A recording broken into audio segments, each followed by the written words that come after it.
Meus irmãos, graça e paz. Fiquemos de pé mais uma vez. Vamos, mais uma vez, falar com o nosso bom Deus por meio de Jesus. Senhor, nós te buscamos nesta noite já, oferecendo a Ti o nosso culto, a nossa ação de graça, o nosso louvor. Muito obrigado, Senhor, porque Tu nos concedes mais uma oportunidade de reunirmos como Teu povo, como a Tua igreja, e desse modo oferecermos a Ti o culto que Te é devido. Ajuda-nos a compreender a Tua palavra, ajuda-nos a amar a Tua palavra, a conhecê-la e continuar conhecendo-a, a fim de que sejamos cada vez mais, sim, Senhor, conformados com ela, conformados nela, conformados no Evangelho, a fim de, por meio da Tua palavra, crescermos conforme a Tua imagem e semelhança. Nós oramos em nome de Jesus Cristo. Amém? Por isso, sentar. Eu não sei se é possível, Wesley, mandar aí o item 2. O item 2 do capítulo 1 da declaração de fé da AISB. É sobre ela que nós estamos aqui fazendo uma leitura, analisando esta confissão. E o capítulo 1 trata das Sagradas Escrituras. Já lemos o item 1 do capítulo 1. O item 2 do capítulo 1 está projetado aí já. Diz assim, sobre o nome de Sagrada Escritura, ou Palavra de Deus escrita, incluem-se agora todos os livros do Antigo e Novo Testamento, os quais são, e aí nós temos uma relação de livros do Antigo Testamento, uma relação de livros do Novo Testamento. E aí, o que eu quero conversar com os meus irmãos em continuidade? Eu quero terminar hoje, e havendo tempo a gente já inicia no Novo Testamento, mas eu quero terminar aquela passada rápida, aquele sobrevoo rápido sobre a história do Novo Testamento, do Antigo Testamento. É exatamente aqui que nós estamos. Um sobrevoo rápido, digamos uma revisão da história do Antigo Testamento. Se terminarmos, a gente avança um pouco e também faz procede da mesma forma com o Novo Testamento. Agora, quero lembrar para os meus irmãos que na Bíblia hebraica antiga havia 24 livros no Antigo Testamento. Estão lembrados? A Bíblia hebraica antiga é dividida em 3 grandes porções: a lei, os profetas e os escritos. E por outro lado, a Bíblia em português, a que nós temos em mãos, tem o seu Antigo Testamento com 39 livros. Agora, eu já adverti aos meus irmãos que, nada obstante, na Bíblia hebraica antiga haja 24 livros e na nossa Bíblia em português haja 39, o conteúdo é o mesmo, o conteúdo é o mesmo, os livros são os mesmíssimos. A diferença está somente quanto ao arranjo, quanto à maneira como os livros foram colocados e também em relação à sua ordem. Então, na nossa Bíblia, nós temos o seguinte, uma divisão em 4 grandes partes, né? Nós temos a lei, ou a Torá, né? Composta ali pelos 5 livros, também chamados 5 livros de Moisés, também chamados de Pentateuco, né? Gênesis, Êxodo, Levítico, Números e Deuteronômio, são 5 livros. Pentateuco. Depois nós temos os livros históricos que vão de Josué a Esther. Esta parte histórica do Antigo Testamento é composta por Josué, Juízes, Ruth, 1º e 2º de Samuel, 1º e 2º de Reis, 1º e 2º de Crônicas, Esdras, Neemias e Esther. São 12 livros de história. A nossa Bíblia está assim. Os profetas têm duas subdivisões do grupo dos profetas, que são os profetas maiores e os profetas menores. Os profetas maiores sendo compostos por 5 livros, né? Isaías, Jeremias, Ezequiel, Lamentações de Jeremias, Ezequiel e Daniel, são 5 livros. E também nós temos os profetas menores com 12 livros de Oséias a Malaquias, Oséias, Joel, Amós, Obadias, Jonas, Miqueias, Naum, Abacuque, Sofonias, Ageu, Zacarias e Malaquias, são 12 livros. Assim está então dividido o Antigo Testamento em nossas Bíblias em português. A divisão é, portanto, da seguinte maneira: 5 livros da Lei de Moisés, 12 livros históricos, 5 livros de poesia. Eu disse poesia? Acho que eu esqueci de dizer poesia, não é? Então vamos colocar os livros poéticos, claro, Jó, Salmos, Provérbios, Eclesiastes e Cantares. Aí sim. Então são 5 livros do Pentateuco, depois 12 livros históricos, 5 livros poéticos. Eu vou repetir porque eu os esqueci na primeira menção: Jó, Salmos, Provérbios, Eclesiastes e Cantares. E depois nós temos 17 livros dos profetas, sendo 5 dos profetas maiores e 12 dos profetas menores. Então, eu quero dizer que a nossa Bíblia tem o mesmíssimo conteúdo da Bíblia hebraica. A diferença está somente na maneira como os livros são divididos e na ordem em que os livros estão dispostos. A diferença é somente nesses 2 pontos, né? Por exemplo, em nossas Bíblias em português, os livros de Samuel, Reis e Crônicas são desmembrados em 2.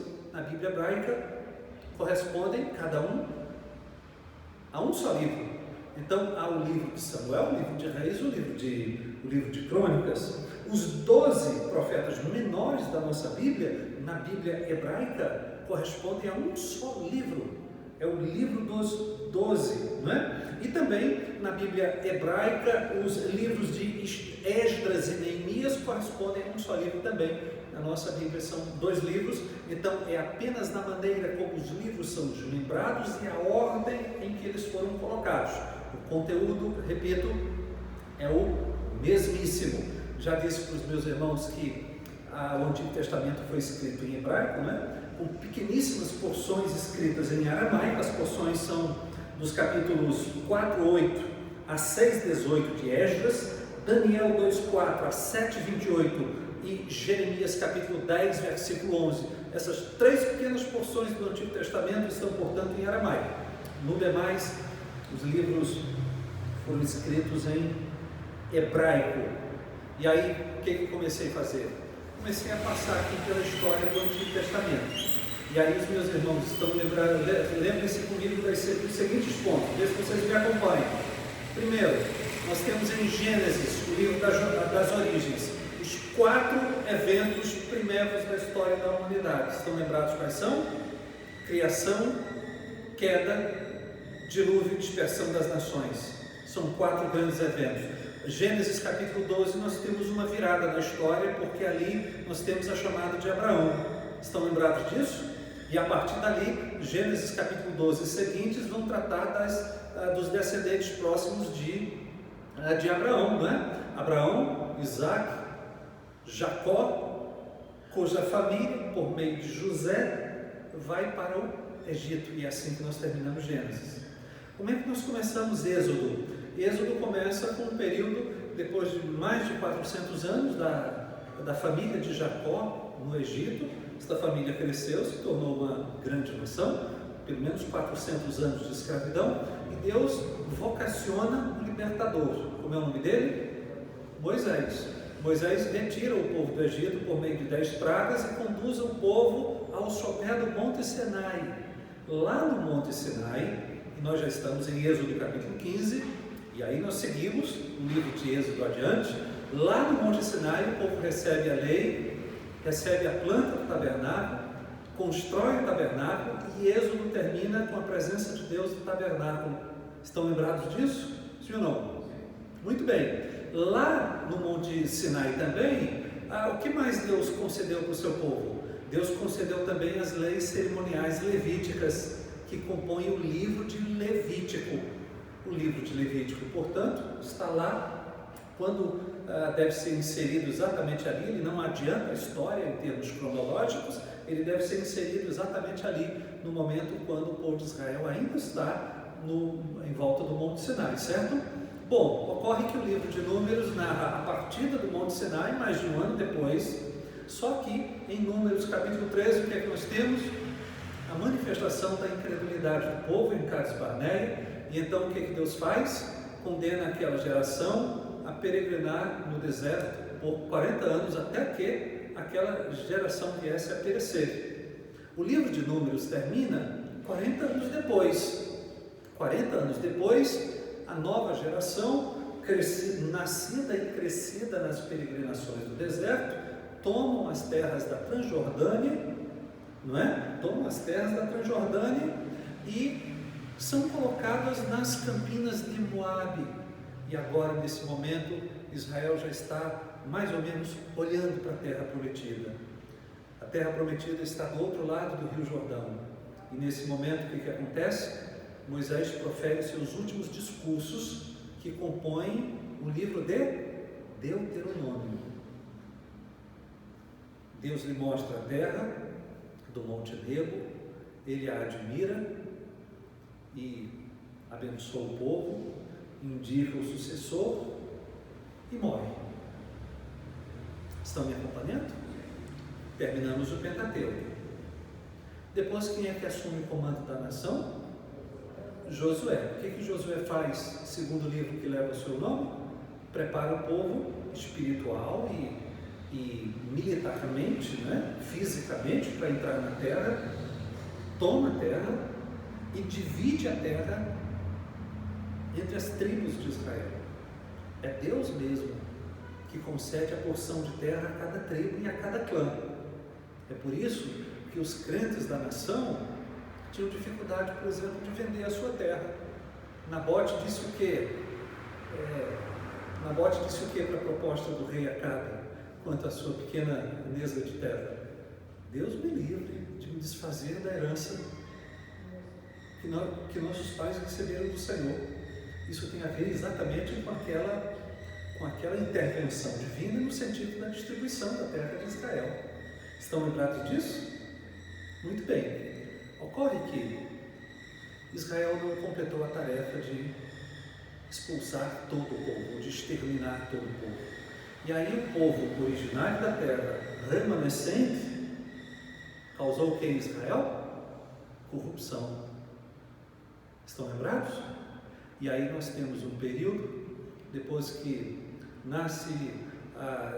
perece a geração de Josué, perece a geração daqueles que conviveram com Josué, e então Israel entra numa história obscura do ponto de vista espiritual e também do ponto de vista da sua organização como nação, não é? Naquele tempo, no tempo dos juízes, cada um fazia o que tinha por certo, não havia uma diretriz a ser seguida, e nesse grande período dos juízes, Israel, vive um ciclo de rebelião contra Deus, e aí então sofrimento por meio de um inimigo, e depois clamor, arrependimento, e depois Deus levanta um juiz. Um juiz naquela época era, um líder vocacionado carismaticamente, separado para uma circunstância, para livrar a Israel de algum tipo de opressão que Israel estava vivendo. E durante todo esse largo período dos juízes, Israel viveu nesse ciclo de apostasia, sofrimento, retorno para Deus. Deus levanta juiz e aí o povo melhora. Quando o povo melhora, o povo apostata. E então um novo ciclo tem início. Foi assim até que um homem chamado Samuel. Estão lembrados de Samuel? Bom, mas se lembrem que antes do período de Samuel, exatamente ali no período dos juízes, deve ser inserido qual livro da Bíblia? Ruth, não é? Ruth é exatamente.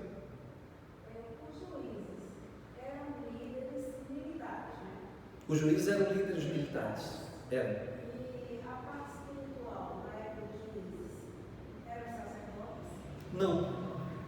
Não, a parte espiritual da nação, sim, era a tribo de Levi.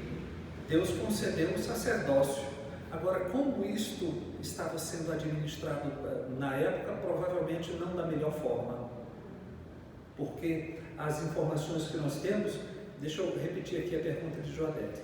A ideia aqui é a seguinte: Como é que funcionava o culto na época do período dos juízes? Bom, o culto havia sido entregue à tribo de Levi, não é? Então, pois bem, permanece ali. O povo já estava instruído, não é? Com relação às leis cerimoniais, o povo tinha o tabernáculo, enfim. Agora, como é que estava a vida espiritual do povo? Não, a vida espiritual do povo estava bastante degenerada num período em que cada um fazia o que achava correto, não se deveria esperar que o povo estivesse seguindo algum tipo de diretriz que unificasse a nação. Não. A referência é a pior possível. A referência é no sentido de que o povo não obedecia a uma diretriz. E aí o livro de Ruth entra exatamente nesse momento aqui de beleza, porque o livro de Ruth nos mostra que Deus não se deixa sem testemunho, em momento algum. Quer dizer, mesmo num período tão degenerado como o período dos juízes, há crentes, né? E o livro de Ruth aparece exatamente aí falando dos crentes Boaz e Noemi, e de uma convertida vinda do mundo gentil, né? Então é aí que nós temos o livro de Ruth. Bom, mas agora nós voltamos para Samuel. O que Samuel fez? Samuel foi o último desses juízes, né? O profeta Samuel foi o último desses juízes e o homem que fez, na verdade, a transição do período de juízes para a monarquia. E aí nós temos então o primeiro rei de Israel liderando a nação em uma monarquia unificada. Qual é o nome dele? Saul. Ocorre que Saul, né, era um homem assim, invejoso, né? Um homem invejoso, um homem carnal, um homem sem um coração convertido, e num determinado momento Deus o rejeitou. E Deus disse a Samuel que fizesse o que mesmo agora? Que ungisse o sucessor de Saul. Bom, depois de quase 40 anos de governo de Saul, finalmente Davi ascende ao trono. Ele reina em Judá por 7 anos e depois por mais 33 anos sobre todas as tribos de Israel. Foi, digamos, o grande rei, a grande referência, e a importância teológica de Davi sequer pode ser exagerada. A genealogia do Senhor Jesus começa dizendo que Jesus é filho de Davi, filho de Abraão, não é? Filho de Davi, filho de Abraão. Por quê? Porque foi com Davi que Deus também fez um pacto no sentido de que faria de um descendente de Davi um rei eterno. Então não dá para a gente sequer exagerar a importância teológica que a Bíblia dá a Davi. E quando falamos em Davi semana passada, vocês se recordam que nós falamos também do livro dos Salmos. Por quê? Porque pelo menos metade dos Salmos foi escrita pelo rei Davi. Dentre os 150 salmos no próprio livro dos Salmos, nós temos 73 salmos atribuídos a Davi. Começa dizendo assim, lá na Bíblia hebraica, Salmo de Davi, Salmo 144 que nós lemos, né? Salmo de Davi, 143 também, Salmo 142, Salmo didático de Davi, Salmo de Davi. Então existem 73 salmos com esta referência. E além disso, o Novo Testamento atribui a Davi mais 2 salmos. Se nós somarmos os 73 com os 2, nós já temos 75 salmos. Então nós sabemos que pelo menos metade do livro dos salmos foi escrito pelo rei Davi. O que era o livro dos salmos? Vocês estão lembrados que eu comecei aqui a expor o Salmo 119. Estão lembrados disso, né? Já lidamos com a primeira estrofe. No próximo domingo, se Deus permitir, a gente vai para a segunda estrofe. São 22 domingos com o Salmo 119. Uma maravilha de salmo, né? Que exalta a palavra de Deus, que mostra as maravilhas da palavra de Deus. Nós estamos então dedicados ao Salmo 119, mas foi aqui exatamente quando tratamos de Davi. Davi foi sucedido por quem? Davi foi sucedido por seu filho Salomão. Foi por Salomão, por intermédio de Salomão, que a nação de Israel foi elevada ao seu ponto mais alto. E nesse período também nós precisamos avaliar o livro de Eclesiastes, o livro de Cantares, Cântico dos Cânticos ou Cantares de Salomão, e também o livro de Provérbios, cujos provérbios foram, em sua grande maioria, escritos pelo rei sábio de Israel. E pelo que eu vi, se eu não estou enganado, foi exatamente aqui que eu deixei os irmãos na quinta-feira passada. Foi? Vê se foi. Lembra aí, por favor. Acho que foi mais ou menos aqui que nós paramos. Pois bem, apesar da sabedoria de apesar da sabedoria de Salomão, Salomão acabou, digamos, seguindo o conselho das tantas mulheres estrangeiras com as quais casou, e então degenerou-se assim na mais grosseira idolatria.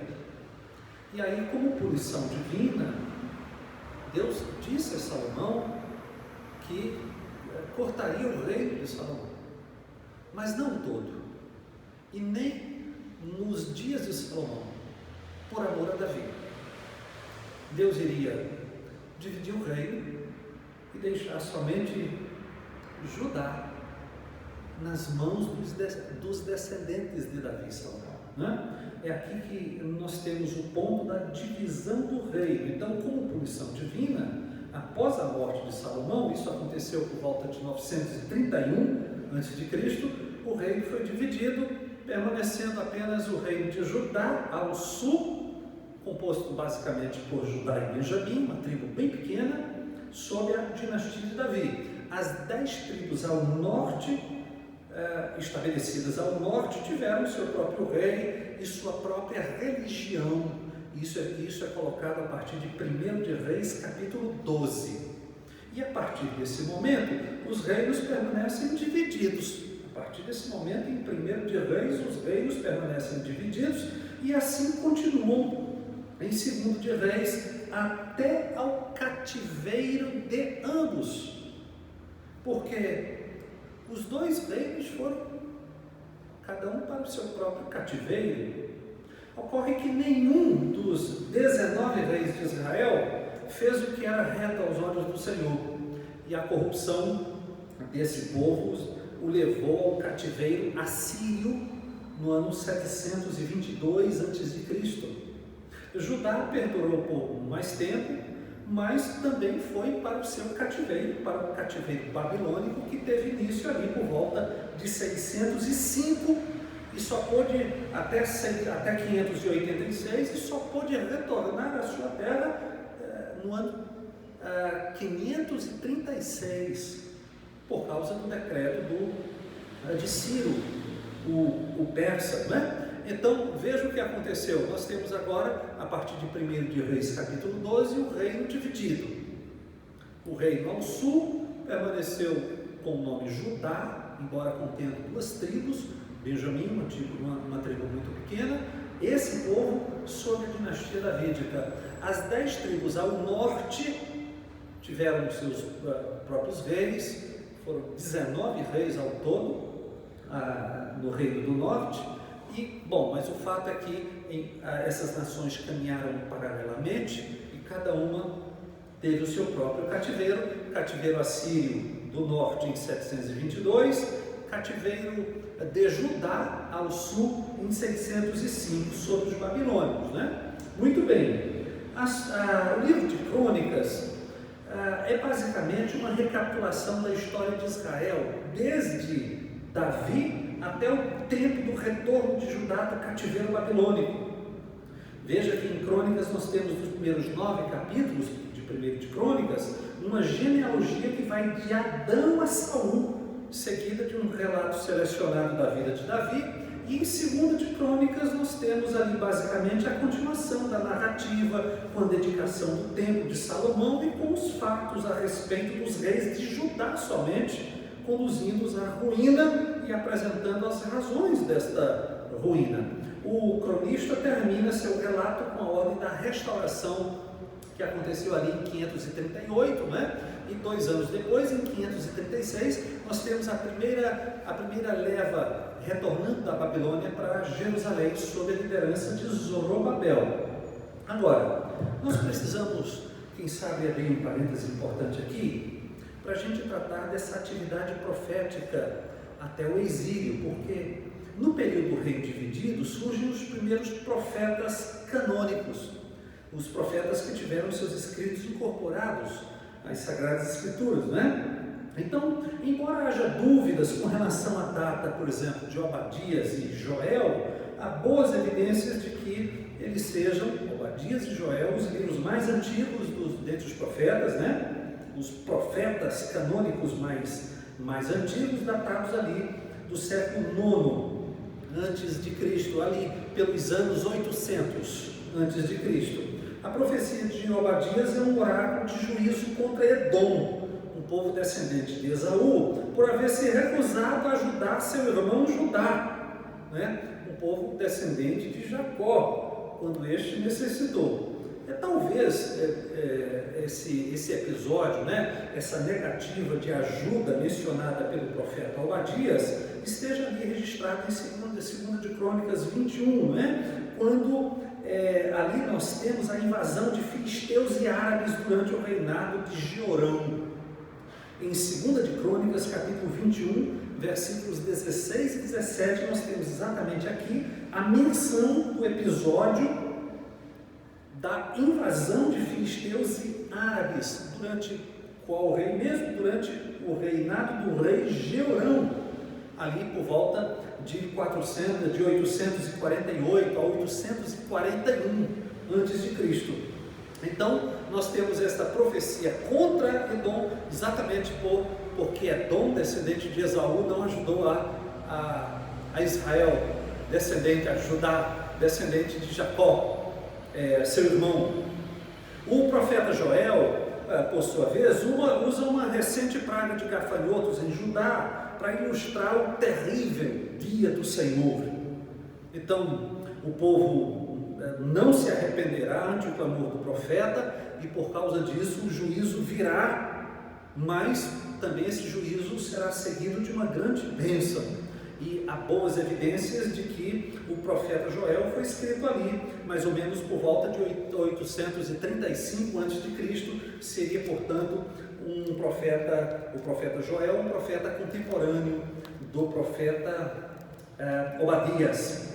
Bom, o livro de Jonas é o mais, digamos, biográfico dos profetas, porque ele se ocupa muito mais com a lição de compaixão que Deus dá ao seu relutante profeta do que propriamente com uma mensagem profética.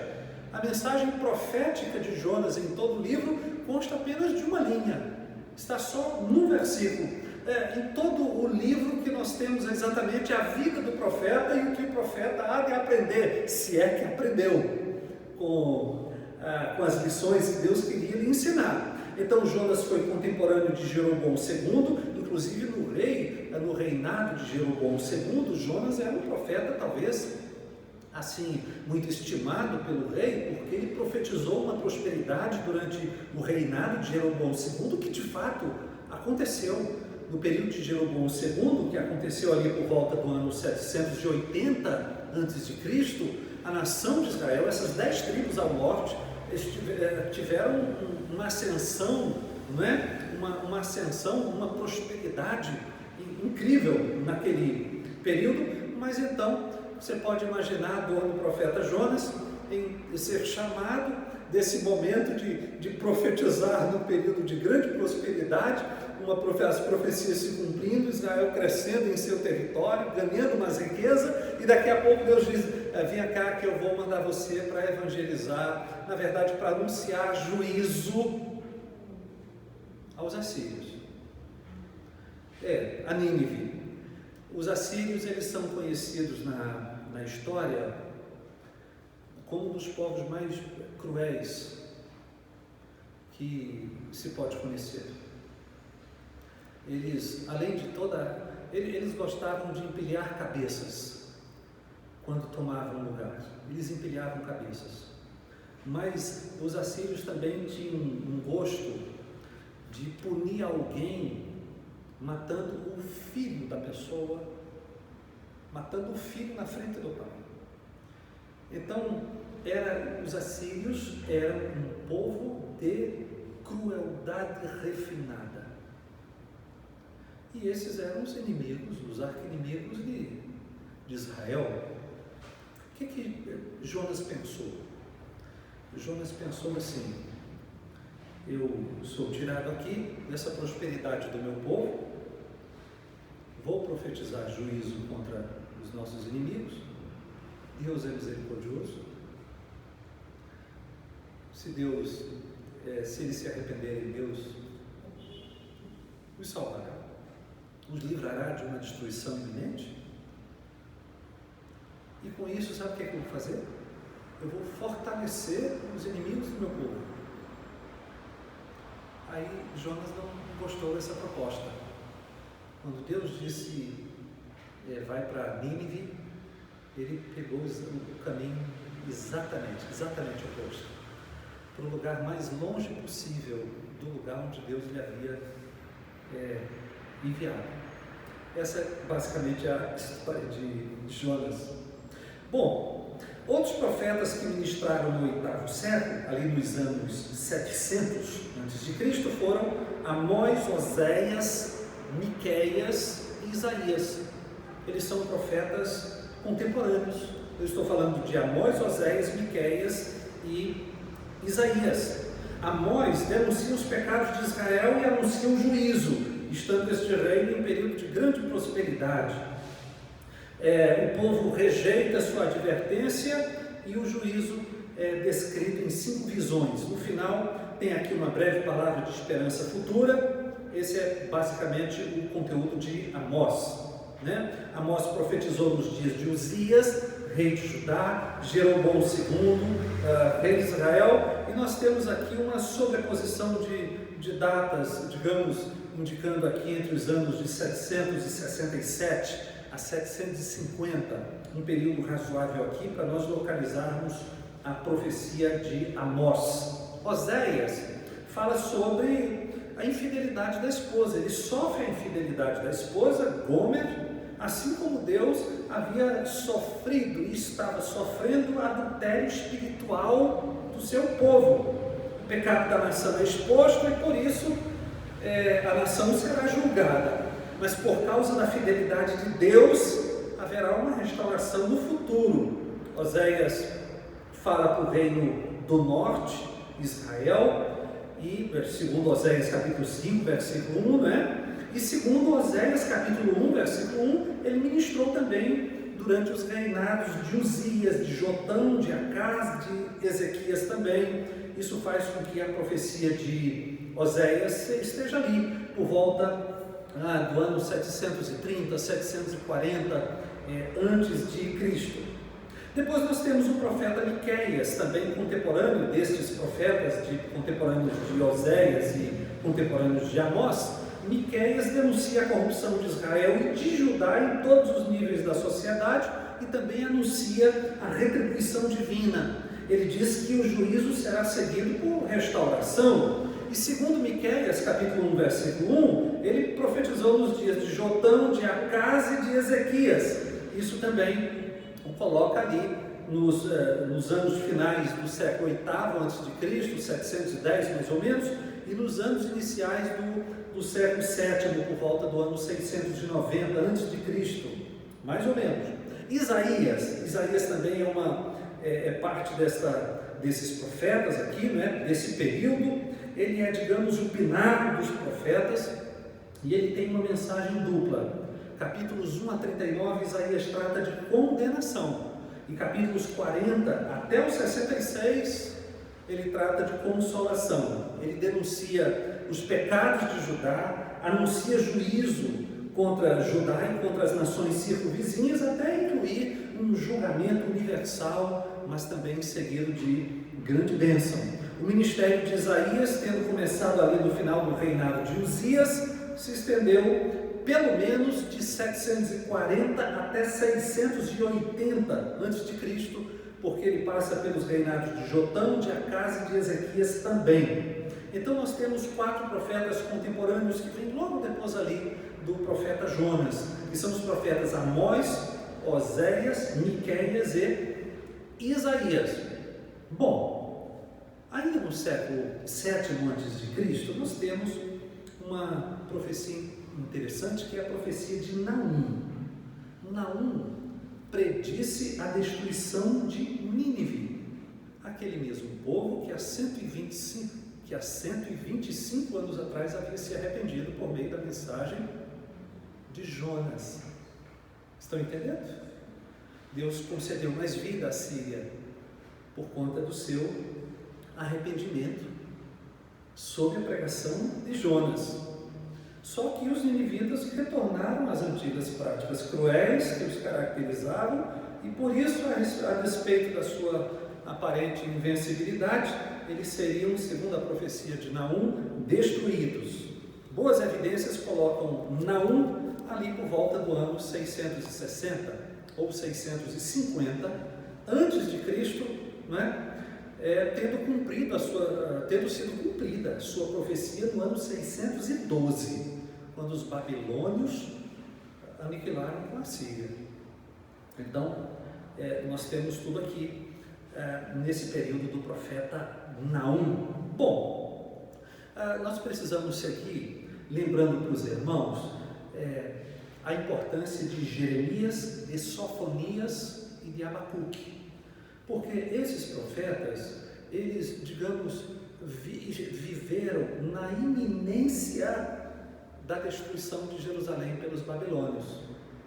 E aí eles precisam ser vistos juntos, eles são praticamente contemporâneos. Talvez Jeremias tivesse vivido um pouco mais, porque Jeremias viu a destruição de Jerusalém, não é? Viu as levas de deportação dos judeus para a Babilônia. Bom, Jeremias, Sofonias e Abacuque são os profetas, então, que ministraram já nesse período imediatamente antecedente do cativeiro babilônico de Judá. Isso no final do século VII a.C. e início do século VI a.C. Sofonias desenvolve o tema do pavoroso dia do Senhor. Ele começa com um iminente julgamento sobre Judá e amplia seu escopo para incluir todos os gentios, né? E então Judá, segundo Sofonias, está condenada. Mas há um remanescente que exultará quando Deus restaurar os caminhos do seu povo. E a profecia de Sofonias pode ser seguramente datada entre os anos 630 e 625.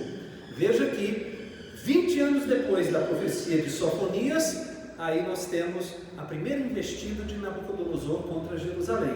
Ele está profetizando logo ali, na iminência das coisas acontecerem.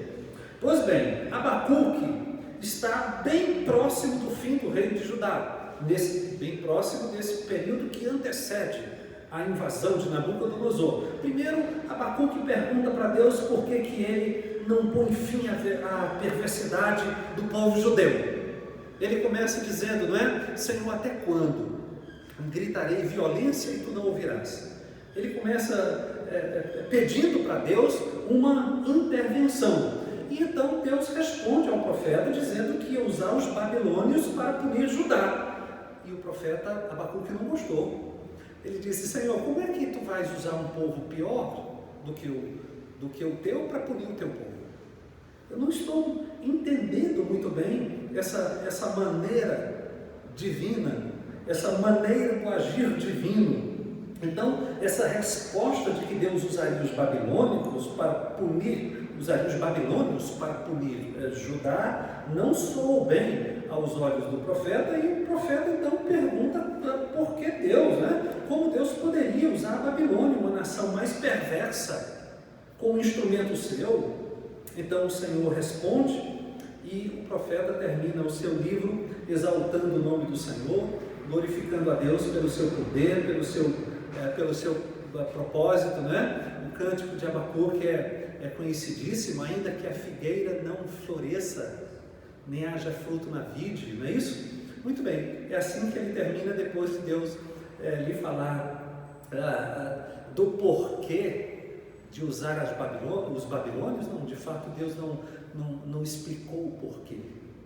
Deus disse apenas a Abacuque que ele cresce. É isso que nós temos aqui, basicamente isso, né? Abacuque deveria crer somente. Bom, Abacuque pode ser localizado ali, bem próximo da chegada de Nabucodonosor, por volta talvez do ano 610, 609, 608, poucos anos depois, Nabucodonosor faz o seu primeiro cerco em Jerusalém. E Judá está na iminência de ser julgada, e Jeremias foi chamado para declarar esse juízo. O pecado de Judá o levou à ruína, mas Deus prometeu estabelecer um novo pacto. Vocês estão lembrados de Jeremias capítulo 21, um texto importantíssimo, não é? Estão lembrados ou não? Um texto que é citado 2 vezes no escrito aos Hebreus, estão lembrados disso? Um texto que é citado por Jesus, não é? Quando? No momento da ceia. Esta é a nova aliança. É a nova aliança. Eu estou consumando a profecia do novo pacto que está em Jeremias capítulo 31. Então Deus prometeu um novo pacto. Após os seus 40 anos de advertência, os juízos anunciados por Jeremias finalmente se cumpriram. A dor do profeta pela destruição de Jerusalém é descrita em seu pequeno e emocionante livro de Lamentações. Lamentações do profeta Jeremias, livro estruturado em 5 poemas, onde o profeta, em cores muito vivas, lamenta, digamos, o funeral de Judá. Jeremias foi contemporâneo de Sofonias, de Abacuque também, e também foi contemporâneo de Daniel e de Ezequiel, embora Daniel e Ezequiel tenham sido profetas mais jovens. Esses profetas, Daniel e Ezequiel, ministraram onde mesmo? Ministraram no cativeiro babilônico. Então, Jeremias anuncia o juízo, testemunha o juízo, Ezequiel e Daniel são deportados para a Babilônia, e Deus usará na Babilônia com as suas respectivas profecias. Esses 2 profetas que ministraram no período do cativeiro babilônico são, portanto, Daniel e Ezequiel. Daniel ministrou junto às cortes babilônica primeiro e depois Medo-Persa. Viveu e ministrou pelo menos até o 3º ano de Ciro, até ali bem próximo de 536 a.C., segundo Daniel capítulo 10, versículo 1. E seu livro, o livro de Daniel, delineia, digamos, o plano do soberano Deus quanto às nações gentílicas. E aí você vai perceber que nós temos ali uma sequência, uma alternância de grandes impérios a partir dos babilônios. Nós temos babilônios, medo-persas, depois viriam os gregos, depois viriam os romanos. Nós temos basicamente ali, e a partir dali viria um rei eterno, que implantaria um reino para todo sempre, segundo a profecia de Daniel. Sim. Jeremias, ele foi profeta e sacerdote? Não, na verdade ele era um funcionário público. Ele era um funcionário público na corte de Nabucodonosor. Ele era um judeu separado, ainda jovem, juntamente com seus amigos, porque nas primeiras deportações, os babilônios levaram as pessoas mais importantes de Judá, porque essas pessoas iriam ajudar na estruturação do reino babilônico, né? Então Daniel foi um...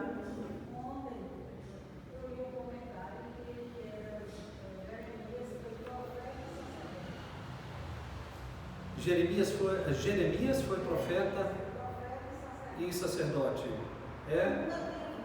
Também não. Mas no caso, Daniel não. Daniel, de fato, nós temos ali, se bem, Joanete, que na Babilônia, os sacrifícios do templo, vocês se recordem comigo, o templo havia sido destruído. Então, a importância de ser sacerdote na Babilônia era mínima, porque não haviam sacrifícios a serem oferecidos, né? Então, lá na Babilônia, começaram a surgir outras instituições e, digamos, outros funcionários da fé. Por exemplo, lá nesse período, começa a surgir a sinagoga. porque o povo precisa aprender a escritura e as orações e o estudo da Torá e dos profetas é, de, em certo sentido, um substituto daqueles sacrifícios diários no templo. E aí também começam a surgir os escribas, lá na Babilônia ainda, porque não mais a ideia de um sacerdote oferecendo sacrifício, porque não tem tempo nesse período. O que era necessário realmente era alguém capaz de instruir o povo com base na lei. Hã?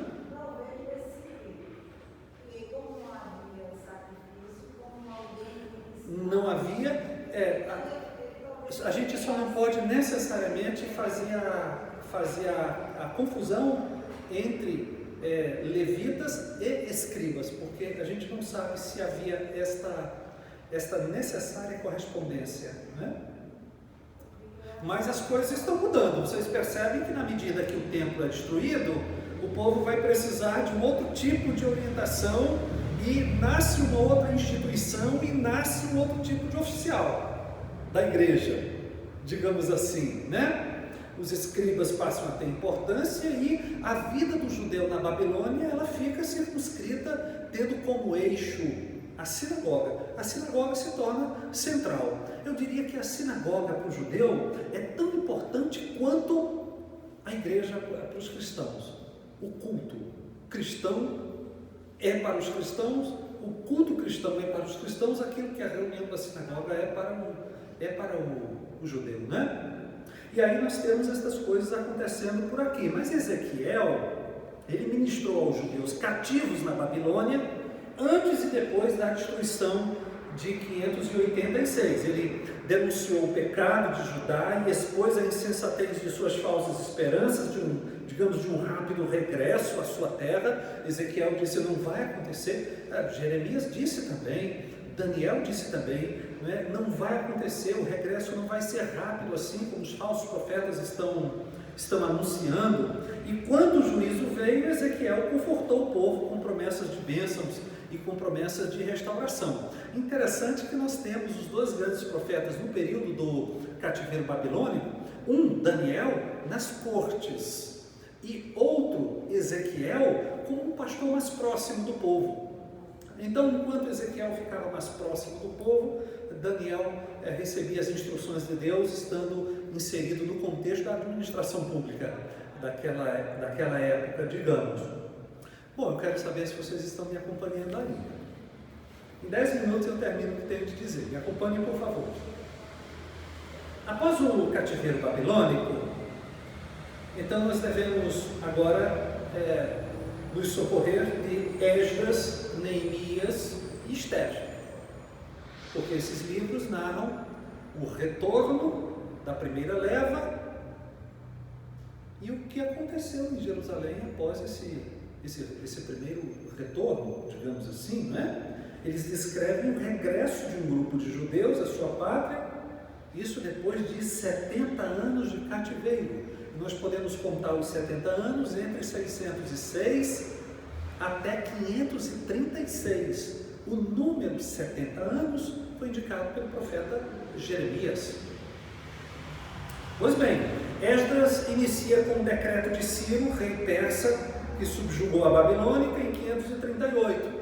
Disse que o rio Tigre foi desviado da rota e os medo-persas, liderados ali por Dario, entraram em Babilônia até enxuto, praticamente sem manejar espadas, e chegaram exatamente quando Belsazar estava dando o seu banquete. Vocês se recordam do banquete de Belsazar?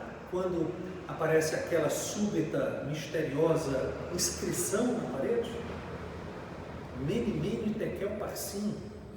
Em outras palavras, Belsazar, você ultrapassou a medida, você foi pesado e achado em falta, você se excedeu, a medida do seu pecado foi ultrapassada.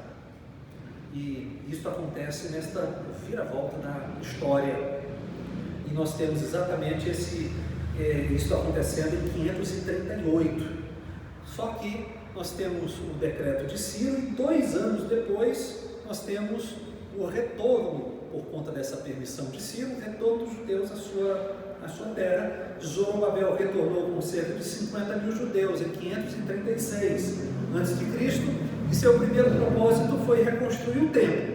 Foi neste período que ministraram os profetas Ageu e Zacarias.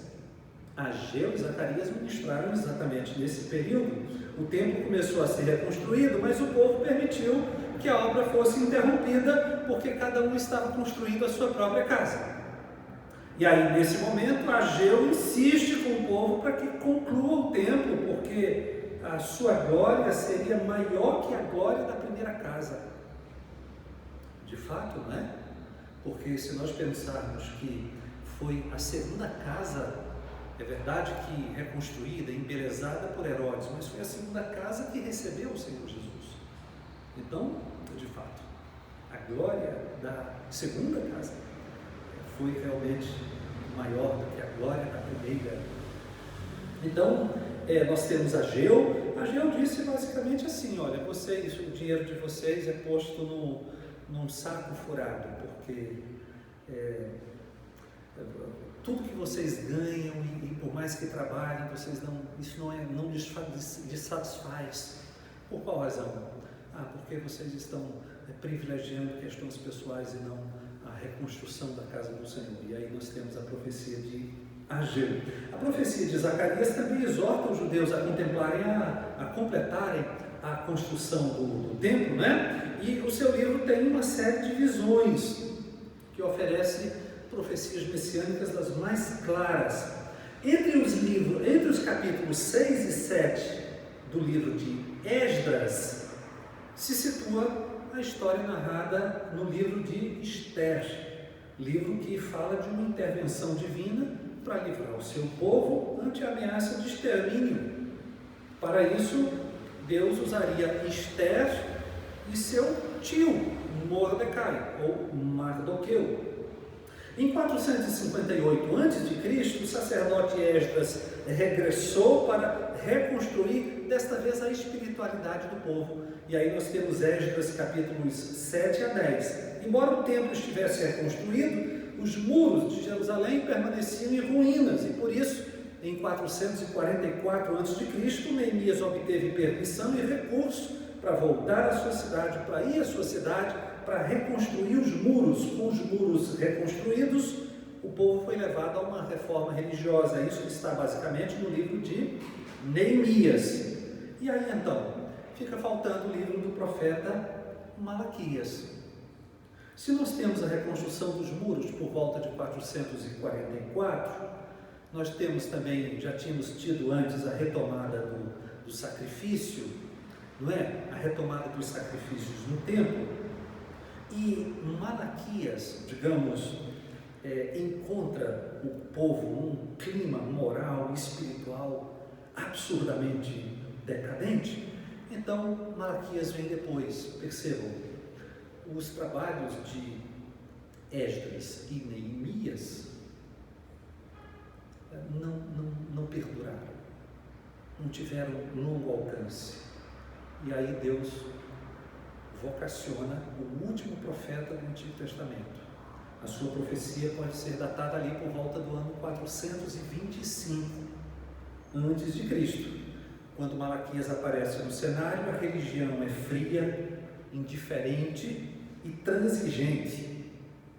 Então Malaquias tentou demonstrar que a falta de bênçãos com relação, bênçãos de Deus em relação para o povo, não era motivada pelo desamor divino. Não era isso. O problema era a desobediência do próprio povo, a começar dos seus sacerdotes. E é provável que Malaquias tenha pronunciado sua mensagem por ali. Como disse para vocês, 425 a.C., um período que já deu tempo suficiente para aquelas reformas promovidas por Esdras e Neemias se arrefecerem ao longo dos anos.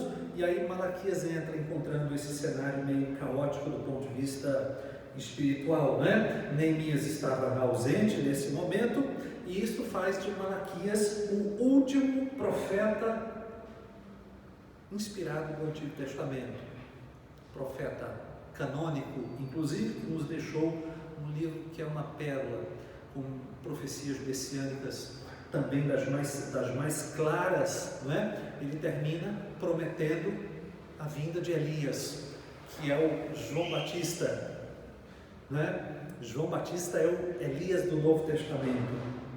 E depois de Malaquias? Bom, depois de Malaquias nós temos 400 anos de silêncio, ou pelo menos de silêncio profético, tempo no qual jamais surgiu profeta ou escritura inspirada. Então, toda a escritura surgida nesses 400 anos antecedentes do Novo Testamento não são inspiradas. Agora, embora Deus estivesse silente, Ele estava movendo a história, usando todas as nações para preparar o cenário para a vinda do seu Filho Jesus.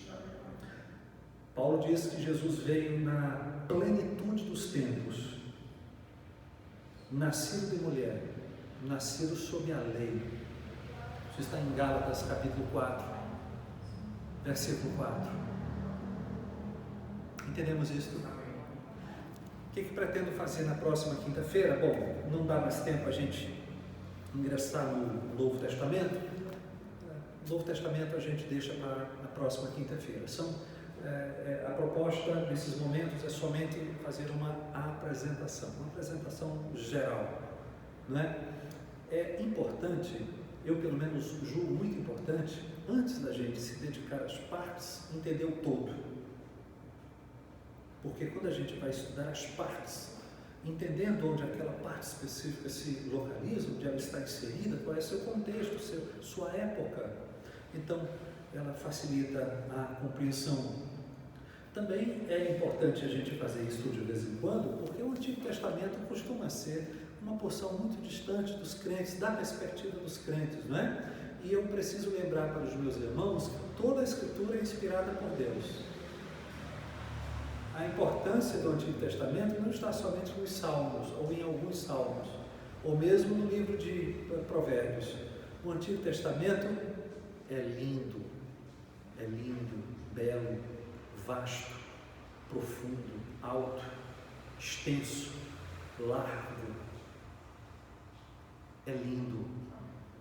Agora, lembro de Benjamin Warfield, quando disse que o Antigo Testamento é uma casa enorme, um palácio, uma mansão lindamente ordenado, embelezado, ornado, mobiliado, cheio de adereços das mais finas joias, mas com pouca luz.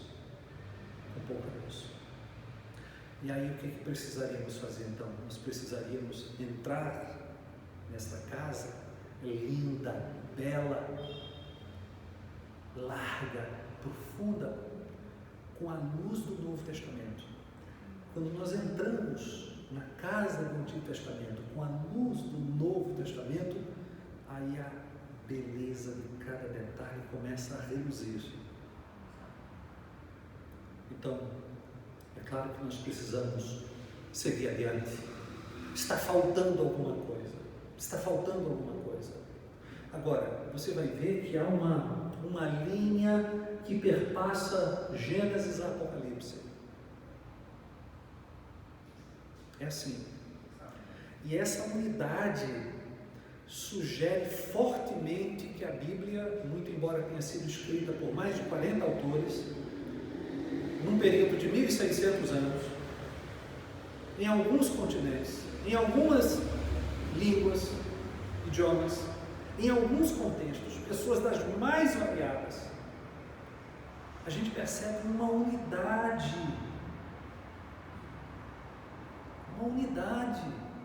de pensamento, que isso só pode indicar que a Bíblia tem apenas um autor. E eu não sei como alguém pode passar a vida, e às vezes passar a vida numa igreja, sem nunca ter tido desejo de conhecer a palavra de Deus. A palavra de Deus que leva para lá e para cá, carrega sempre, mas que não entende.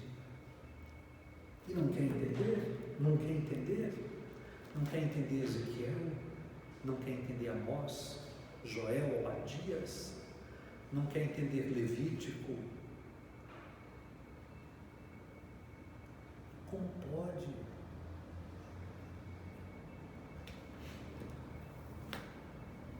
Próxima quinta-feira, um sobrevoo rapidíssimo pelo Novo Testamento. São quantos livros lá no Novo Testamento? 27. Eu já disse para vocês que para decorar a gente só precisa do 3 e do 9, né? 39 do AT e 3 vezes 9 do NT. Não é? 39 e 27. Ficamos de pé. Que maravilha! Louvado seja Deus por sua palavra. De fato, meus irmãos,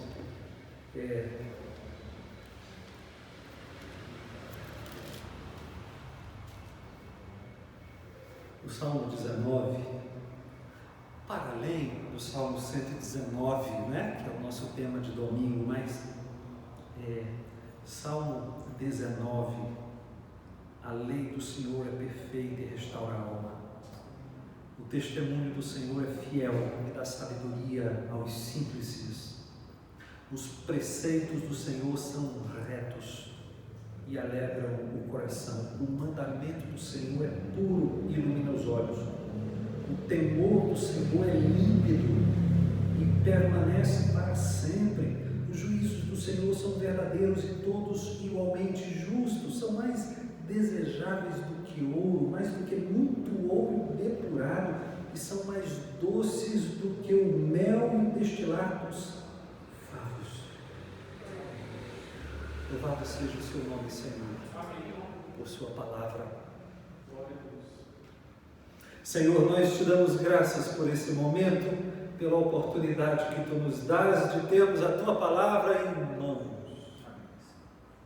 Nós nos sentimos privilegiados, porque de fato somos agraciados, porque de fato somos visitados por sua bondade sem fim, porque de fato somos, e pedimos somente que esse tamanho privilégio não seja desperdiçado, porque o que será de nós, o que seria de nós, Senhor, termos a tua palavra e as desprezarmos. O que seria de nós? Ajuda-nos em nome de Jesus Cristo. Amém. E amém. Deus abençoe.